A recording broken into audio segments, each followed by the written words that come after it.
Stop scrolling. Did you know Boston was once hit by a deadly wave of molasses?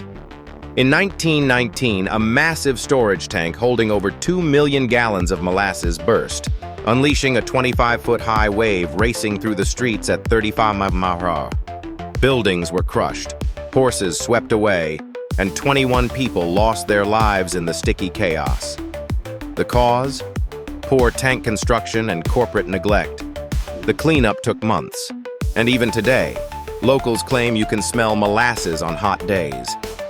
This bizarre disaster changed safety laws forever, but its dark truth remains largely untold.